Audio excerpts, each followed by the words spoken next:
Hey guys, it's Dan the Man. Welcome to my review of Legend of Korra Book for Episode 2, titled Korra Alone. And this episode went from super good to super awesome just because of that very end. That very end was just wow. Fine. It happened so fast. You think it was going to take a couple episodes before we see the great Toph.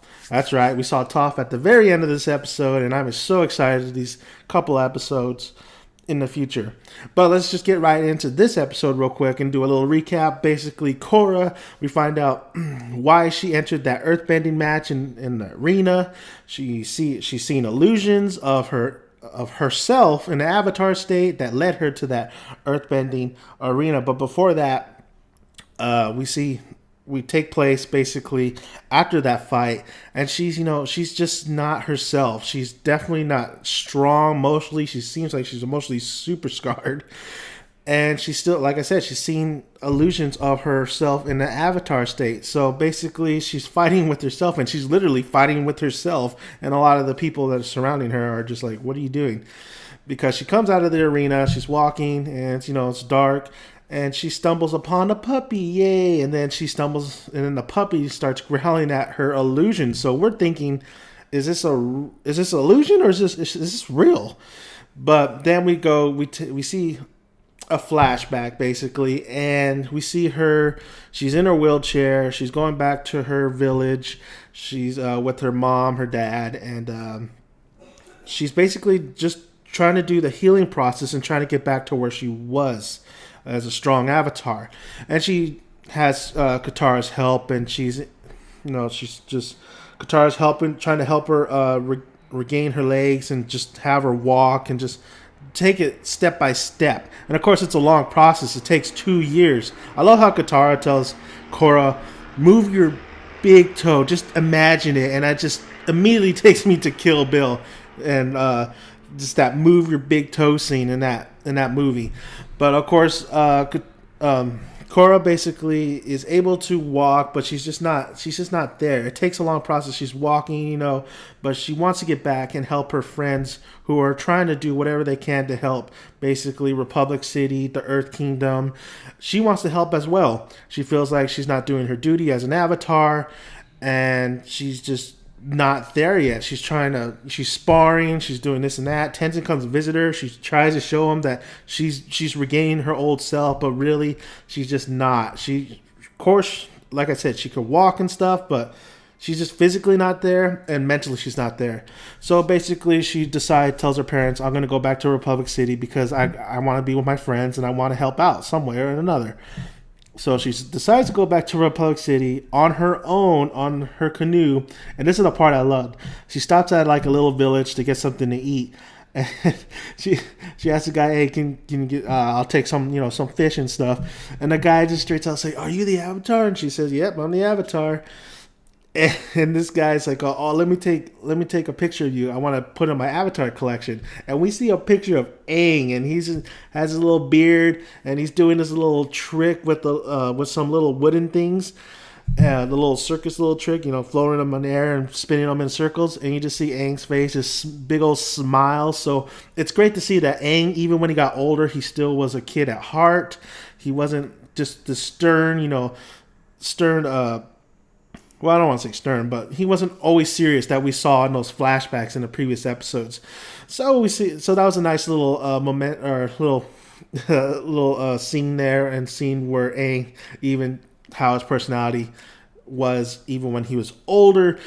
And then there's little bandits that she has to take, who robbed this old lady.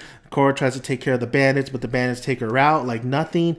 And that's where we're seeing just like Korra. That's when we really know that Korra's just not there. She can't even take out these wimpy bandits. After that, we see her going almost there to Republic City, and she decides, and she still sees this illusion of herself as in the avatar state. And I love how the avatar state, her illusion, has these chains just wrapped around her arm. That was a little odd, and then we find out why she had those chains at the very end of this episode. But Korra basically says, I can't go back to Republic City, not at the state I am. So she decides, just go the other way and try to get stronger. That's where she cuts her hair. She changes her clothes so she doesn't be, so nobody could recognize her. And she just tries to basically get back to her old state. And that's when she follows the illusion of herself into the earth pending arena. And then we're back to basically where the beginning of the episode, and she's with that puppy. Oh, actually, but excuse me. But before that, she does try to go to the Tree of Time and meditate there in the spirit world. She does go to the spirit portal, and she's just trying to contact all her past avatars and trying to find Rava. So nothing's working. All the spirits, come and see her, and they're wondering if that's really the avatar. And because they can't sense anything, any old avatar kind of, or no, they can't sense Rava, actually. They can't sense Rava. So Korra tells them, yeah, I'm the avatar. I just have a new haircut and, clothes. The reason you can't sense Rava is because they're all gone. The spirit, all my past lives are just not there. And I'm trying to contact them, but she can't. And that's when she goes to Republic City. Sorry about that. So so we go back to where she was with the puppy, and the puppy pretty much is telling her to follow her. So she follows the puppy. Yeah, a puppy, a little dog. She follows the puppy into a swamp, and it's revealed that the puppy was actually one of the spirits that actually went to go see Korra when she was at the Tree of Time and meditating. And the spirit basically tells her, or Korra's asking, where are you taking me? And she says, the spirit goes, it's not where I'm taking you, it's who I'm taking you to. And then we see the illusion of Korra once again with the chains on her arm, and they have a little fight. And then the illusion pretty much wraps her chains around Korra's leg and just pulls her down, and it just sucks her down in this kind of like white ooze. And Korra it's like quicksand. She's going right into the white ooze, and then she's in this like kind of cave environment. She gets sucked in. She's in this cave environment, and we see an old lady just stirring the pot while Korra's waking up, and it's revealed that it is Toph. And you know what? That's exactly what I thought Toph would look like. Maybe I would have pictured her hair up, but that's exactly what I thought Toph would look like. And you could just automatically know it was her because of her voice. Her voice just sounded so much like Toph, just a little bit like older. I'm pretty sure they used the same voice actress. Boy, was this episode awesome. It was great to see that, hey, you know what? We see Korra. We feel for her. I mean, sometimes she can be, in this episode, she was a little bit, she was a little frustrated. It was kind of like, come on, Korra, just, take it easy. You got to take it one day. You got to, instead of trying to do this on your own, why don't you have your friends help you out and just, she's just so hard-headed and so stubborn, but you do feel for her because she wants to gain back herself and wants to help her friends. This is the reason why she's so frustrated, and of course she's the avatar. She has so much responsibility. It was just great seeing Korra just battle herself, her inner demons, and just try to get back to regain her former self. This is definitely a story arc where basically she's broken right now and she's just trying to better herself at the very end of the series, and maybe she learned something along the way. But all in all, this episode was just really, really good. Like I said, it was all about Korra. It was definitely nice little nods to some of the season 2, and of course the past where we had Aang and we have Toph now. It's gonna be interesting now what the whole illusion of herself was. I mean, I guess yeah, the illusion brought her to Toph, but what's the whole, how did that illusion come about anyway? Did Toph send it, or is this just Avatar's inner spirit that just came out and said, here's Toph? I'm pretty sure that's the reason. Is she regaining some of her, past Avatar stage? Because you see her walking through the desert. We see Rava in the background. So she's starting to regain back her past lives and starting to. Rava's always going to be there. It's no matter what. Even if you think that everything's just been broken, Rava's still inside of Korra. So it's just interesting where we go from here. But it was nice to see how Korra got there. So this episode, like I said, it was really, really good. it just became awesome because we see Toph at the very end, but it was just good to see that, hey, this is a broken character emotionally, physically, and it's gonna be, and we're rooting for her. We want her to get better. We want her to basically just regain her old self. So it really was a character driven episode. And Korra, I mean, hey, Korra's trying to do all she can to. I mean, Toph should help her out with with a lot of her earth bending, metal bending, because this is all about earth bending going on from here. Because Colvera is just this badass earthbender, so Toph should help Korra out with some of that stuff, especially with the metal bending. Because hey, it's Toph. But it's going to be interesting too about Toph's backstory. Why is she in that cave, and why did it take all that illusions, and just how is Toph? Why is Toph there? Why is Toph at the swamp?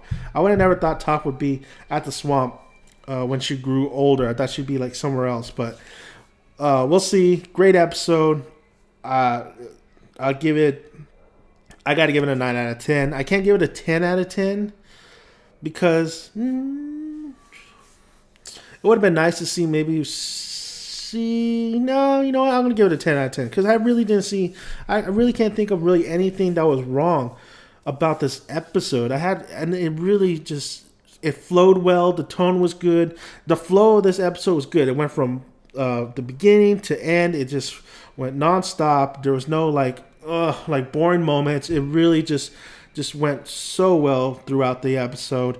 No, like I said, the flow was just great. I can't think of anything really that could give this episode a nod down. I mean, we got everything we want. We got nostalgia. We got progress. We got Korra being, I mean, it's at this point, it's either you like Korra or you don't like Korra. Her attitude, you don't like her attitude, but you gotta realize that she's emotionally scarred from last season. If you saw the last season at the end of that, you can see why she's like that. You can see why she's broken.